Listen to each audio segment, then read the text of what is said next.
Il-Kamra tan-Negozji żgħar u medji aktar kmieni din il-ġimgħa saħqet li f'dan il-budget ma ntlaqet ebda proposta li jagħmlu huma fil-ġimgħat ta' qabel u saħansitra saħqu illi l-laqgħat li kellhom mal-Gvern kienu ħelatajn.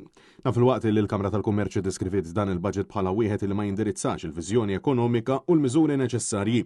Bosta msieħba soċjali faħru it-twessieħ fit-tax bands iżda saħqu wkoll illi l-Gvern issa qed juża r-retorika ta' kwalità ta' ħajja aħjar wara r-riżultat elettorali ta' Ġunju li għadda wara li ma ħejjix infrastruttura adegwata żieda qawwi fil-popolazzjoni sforz deċiżjonijiet li ħal l-istess Gvern Laburista. Il-ġimgħa wara nofsinhar Net News staqsa lis-Segretarju Parlamentari Glenn Bedingfield x'injora dan il-budget, x'nesa, x'ħalla u x'kien effettivament jonqsu. Iżda skont l-istess Bedingfield ma kien jonqsu xejn. Il-fatt li aħna żammejna il-kontijiet tad-dawl u tal-ilma mhux Mhux għamiltu qed ngħidlek, x'kien jonqsu?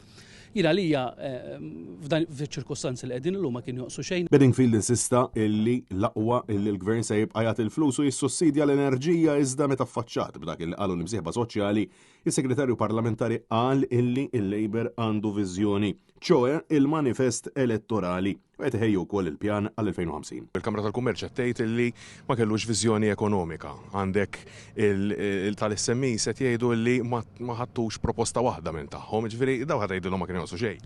Il-budget huwa għal sena waħda, issa inti meta qed tagħmel viżjoni ma tagħmilx għal sena waħda. Il-Gvern fil-fatt tagħmel għadu kif ħabbar il-viżjoni 2050 u naħseb li dik għandha tkun il-viżjoni tal-Gvern, għandna wkoll il-manifest elettorali li qed inwettquh.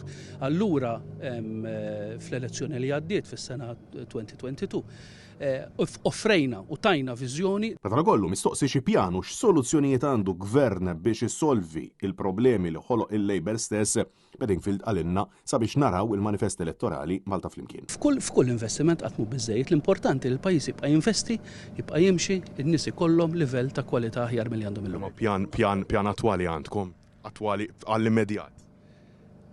Hekk kif qedlek jekk tara il-manifesti li fuq tlajna mur ħares lejh, ara x'inhu l-pjan tagħna. F'dan il-manifest intqal li se jkomplu l-istudju tissokta diskussjoni fuq il-metro. Liema diskussjonijiet madankollu fl-aħħar sentejn donhom tqedu għal kollox fuq l-iskaffa bil-pajjiż jibki għal trasport tal-massa fuq l-art. F'dan il-manifest intqal ukoll li sa l-aħħar tal-2022 kellu jinfetaħ il-Pawla Hub li ma' ċentru tas-saħħa għadu magħluq sal-lum.